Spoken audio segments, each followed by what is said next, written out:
Thank you, Your Excellency. I am Kakoza Nkuriza Charles, known as KNC, from TV1. Your Excellency, it's over a year since Washington Peace Agreement. But till now, FDLR, it is a threat to Rwandan security. Of recent, we heard of new cantonment and surrendering deal for FDLR and DRC Congo. And the Congo is putting it out as a commitment to the Washington Peace Agreement. Your Excellency, does Rwanda see it as the neutralization process that was put into that agreement, or it is a political trick? Thank you, Excellency. Yeah, this problem of FDLR and other associated problems we have in the region, we have in Eastern Congo.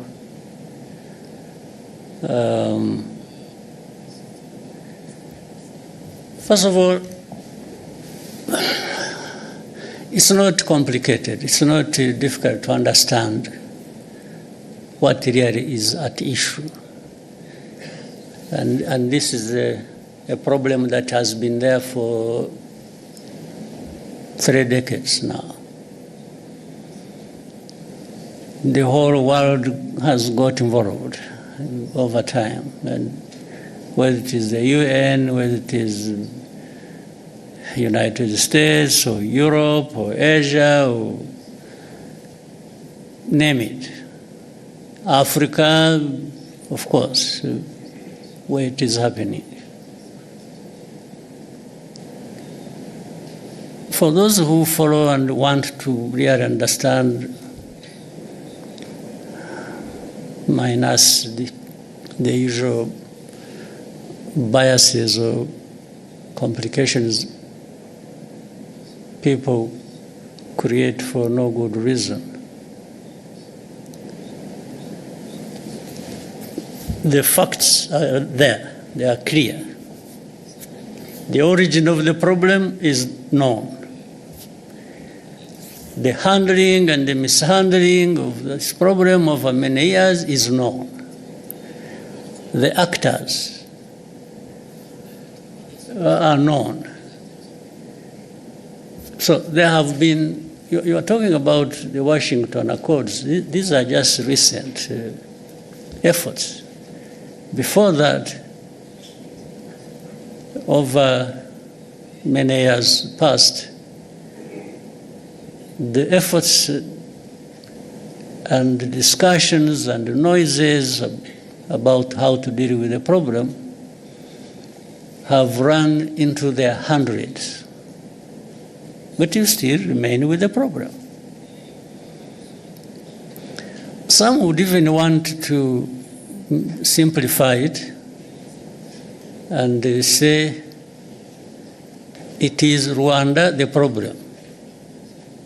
Meaning if we didn't have Rwanda, or if there was a way of carrying this country somewhere and turn it into an island in the Pacific or Indian Ocean or wherever, remove it from here.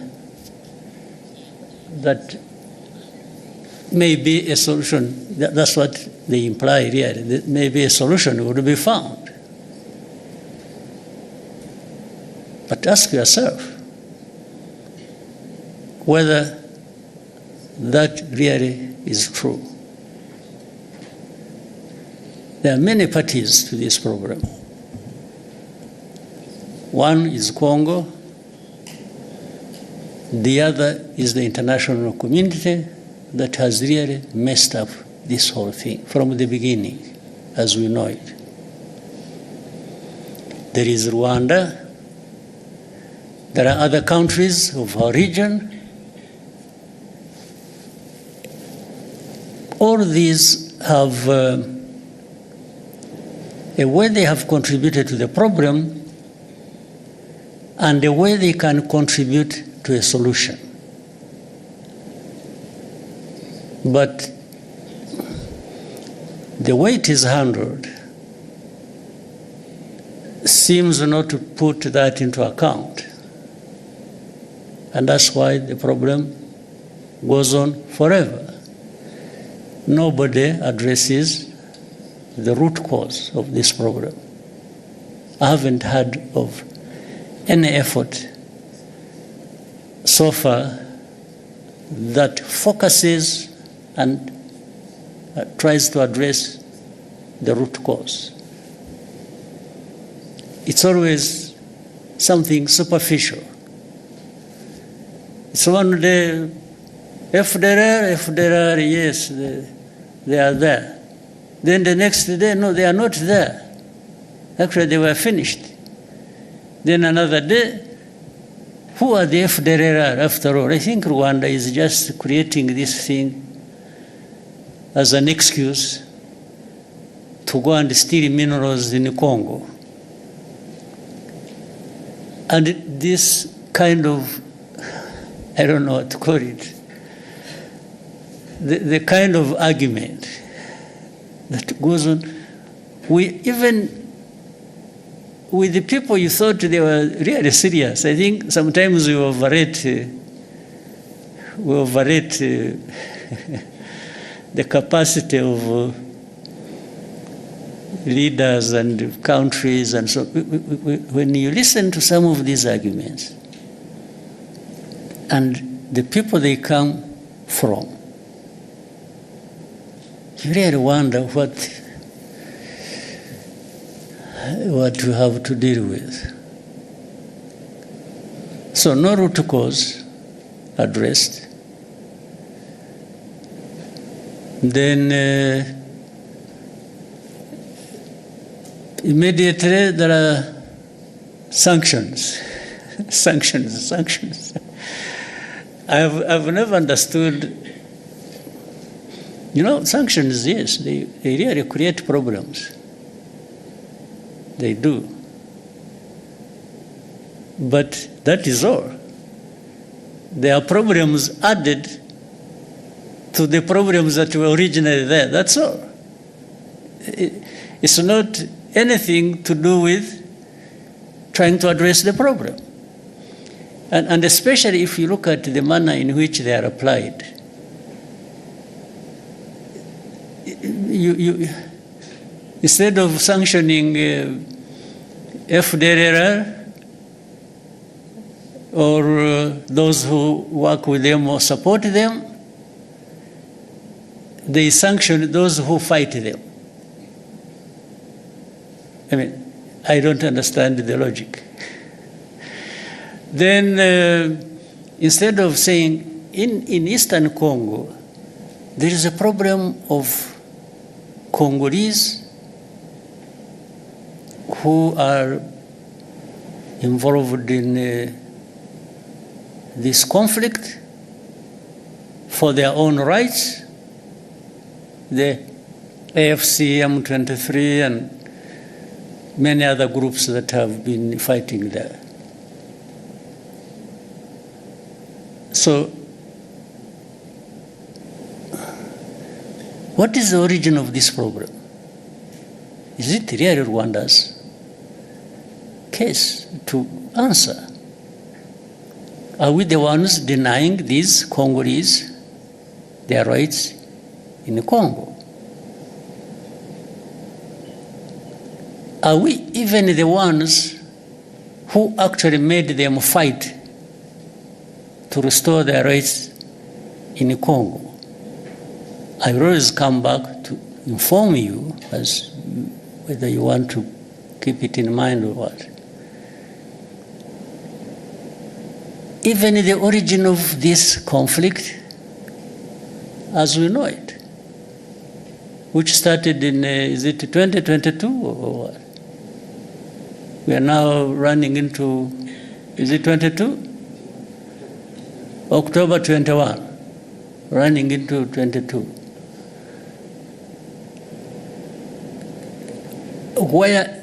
How did it start? Actually, this conflict was started by Congo itself, working with people to have this invasion into Congo start, and the plan was always to put it on the shoulders of Rwanda. Try, without mentioning names, without anything, you people try to, as you live here, find out where did these people who are fighting originate from. Where did they come from? Did they come from Rwanda? If you find they came from Rwanda, maybe there is a reason to say, yeah, but there is something Rwanda is not saying in full. They are giving us a piece of story. Find out. So, the start of this conflict is not by Rwanda. And then Rwanda comes to own the problem, the origin of the problem. It is made to own the origin of the problem. Our Rwanda's problem has always been FDLR in Congo. I can repeat it 100 times. And if this problem of FDLR is not resolved, of course, Rwanda will always remain involved as part of this problem. I mean, there are no two ways about it. And this is something we have said for the last 30 years. So if you don't want Rwanda, if anybody keeps saying Rwanda, Rwanda, Rwanda, and doesn't want Rwanda to have anything to say in this, why don't you remove this problem and see whether Rwanda was using it as an excuse? But there is even open information. By the way, people in Kinshasa, the government and officials, they say it publicly, openly. They've said it many times over a long time. They tell you, yeah, they want to bring change in Rwanda. The people that are saying this, FDLR, yeah, we see, okay, we are going to deal with them, we are going, like you said, they are the ones saying it. They are saying they have done something about FDLR, it is because they are there. If they were not there, they wouldn't be doing anything with or against FDLR. But what we know on a regular basis, they arm them, they integrate them in their own forces, and we have evidence because we have people here, former FDLR combatants, who have been part of all those efforts. And either some of them came back home on their own or were captured in Congo, and they are telling the same story. You people, if you know a place called Mutobo, there is a place called Mutobo where we take people and for the effort of reintegrating them in society. These people are there, they give you space to interview directly these people who will tell you these stories.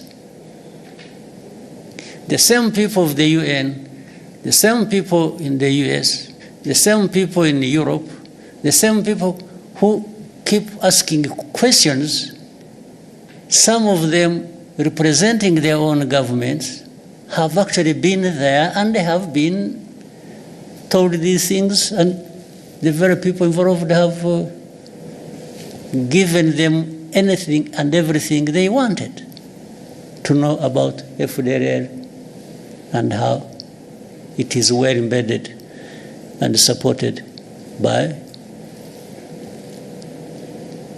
and in Congo. So these questions that keep coming, I mean, we live in a world that is like this. We have to deal with it the way it is. So for us, I mean, we have calmed ourselves down and are having to deal with the world that we have. We cannot create our own world. That's too much for us. So we deal with it as the way it is. We carry the blame that is not ours. We've been insulted, abused, belittled, and to a point that sometimes people are made to feel like you really don't matter in this world.